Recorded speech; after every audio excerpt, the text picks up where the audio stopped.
Anantapuram ZP కార్యాలయంలో జరిగిన సర్వసభ్య సమావేశంలో విధి నిర్వహణలో ఉన్న two town C Srikanth Yadav పై ఎమ్మెల్సీ భూపాల్ రెడ్డి అనుచరుడు మైసూర్ రెడ్డి దుర్భాషలాడటం బాధాకరమని బీసీ ఉద్యోగ సంఘం రాష్ట్ర ప్రధాన కార్యదర్శి చింతా నాగరాజు అన్నారు.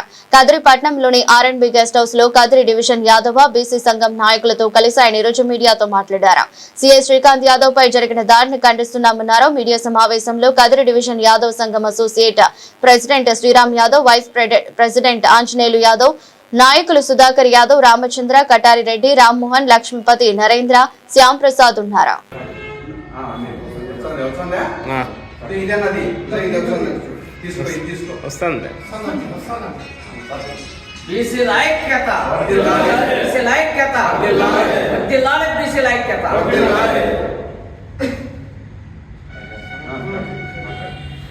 నిన్న జరిగినటువంటి అనంతపురం జిల్లా జడ్పీ సమావేశంలో కలెక్టర్ గారి ఆదేశాల మేరకు two town CI Srikanth Yadav గారు విధులు నిర్వహిస్తూ ఉండగా ఎమ్మెల్సీ భూపాల్ రెడ్డి అనుచరుడైనటువంటి మైసూరారెడ్డి గారు ఆ ప్రాంతానికి వచ్చి మన సిఐ శ్రీకాంత్ యాదవ్ మీద దురుసుగా ప్రవర్తించడం జరిగింది.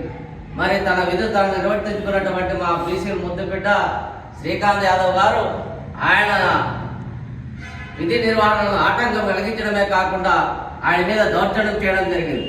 అయ్యా, మేము ఈరోజు చెప్తున్నాం, ఎమ్మెల్సీ భూపారెడ్డి గారు, మేము ముందర మిమ్మల్ని గెలిపించాం, మా వాటితో మిమ్మల్ని ఎమ్మెల్సీ చేశాం. ఈ రోజున మా బీసీ ముద్దుబిడ్డ అయినటువంటి, మా బీసీ ఉద్యోగస్తుడైనటువంటి, మా యాదవ్ బిడ్డ అయినటువంటి శ్రీకాంత్ యాదవ్ గారి మీద దౌర్జన్యం చేయడం అనేది చాలా అన్యాయం అని మేము డిమాండ్ చేస్తున్నాం, ఖండిస్తున్నాం. ఏదేమైనప్పుడు కూడా ఒక పోలీస్ అధికారి మీదే ఆ విధంగా దౌర్జన్యం చేస్తే సామాన్యుల పరిస్థితి ఏంటి?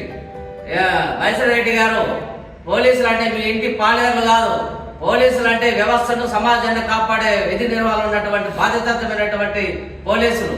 వారి మీదనే మీరు మీ ఇంటి పాలేర్లాగా దౌర్జన్యం చేస్తూ ఉంటే బీసీ సంఘాలు కావచ్చు, బీసీ అందరూ చూస్తున్నారు మీరు చేస్తున్నటువంటి చేష్టలు అన్ని కూడా. ఆ రోజులు పోయాయి. ఇక్కడ నుంచి అయినా మీరు మేల్కోండి. బీసీల మీద ఏ మాత్రమైన దౌర్జన్యాలు కానీ అనుచితంగా ప్రవర్తిస్తే మాత్రం చూస్తూ ఊరుకుంటే సమాజం లేదు. బీసీలందరూ కూడా సంఘటితమై మీ అంతు చూస్తామని ఈ విధంగా డిమాండ్ చేస్తున్నాం. మా డిమాండ్ ఏమయ్యా అంటే, ఎమ్మెల్సీ భూపాల్ రెడ్డి గారు, మీకు విన్నవించుకుంటున్నాం, మా యాదవ్ అయినటువంటి శ్రీకాంత్ యాదవ్ గారికి బహిరంగంగా క్షమాపణ చెప్పించాలి మీ అనుచరుడైనటువంటి మైసూర్ రెడ్డి మీద. లేదంటే మేమందరం కూడా రాష్ట్ర వ్యాప్తంగా ఉద్యమాలు చేయడానికి మేము సిద్ధంగా ఉన్నామని హెచ్చరిస్తూ ఉన్నాం. ఇప్పుడైనా బీసీ ఉద్యోగస్తులారా, బీసీ మేధావులారా, బీసీ యువకులారా, మన బీసీల మీద దాడి జరిగితే మనం అందరం కూడా సంఘటితం కావాల్సిన అవసరం సమయం ఆసన్నమైంది. లేదంటే మనం సంఘనాగిపోతాం అనే విషయాన్ని ప్రతి ఒక్క ఉద్యోగస్తుడు కూడా, ప్రతి ఒక్క బీసీ బిడ్డ కూడా ఆలోచించాలి. మన శ్రీకాంత్ యాదవ్ మీద ఈరోజు జరిగింది, రేపు మన మీద జరగదనే ఏమిటి చెప్పండి. కాబట్టి మనం అందరం కూడా సంఘటితమై మన శ్రీకాంత్ యాదవ్ గారికి జరిగినటువంటి అవమానాన్ని దాన్ని వాళ్ళు మన బహిరంగ క్షమాపణ చెప్పవలసిందని కోరుతున్నాం. దీని మీద మన అనంతపురం జిల్లా కలెక్టర్ గారు ఆనంద్ గారు కూడా చర్యలు తీసుకోవాలి. మీరు ఆదేశిస్తేనే శ్రీకాంత్ యాదవ్ గారు అక్కడికి వచ్చి విధి నిర్వహణ చేశాడు.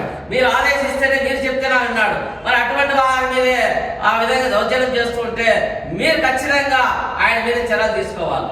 లేదంటే మేము ముఖ్యమంత్రి గారి చంద్రబాబు నాయుడు గారి దృష్టికి తీసుకెళ్తాం.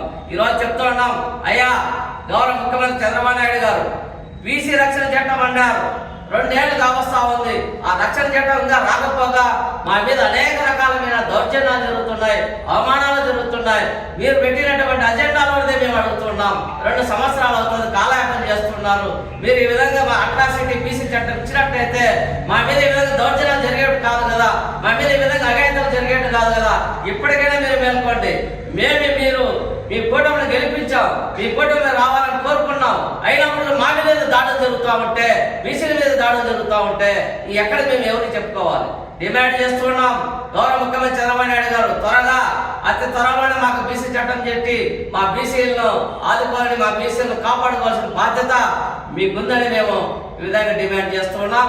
బీసీ ఉద్యోగుల సంఘం రాష్ట్ర ప్రధాన కార్యదర్శి చింతా నాగరాజు గారిని నేను డిమాండ్ చేస్తూ ఉన్నా.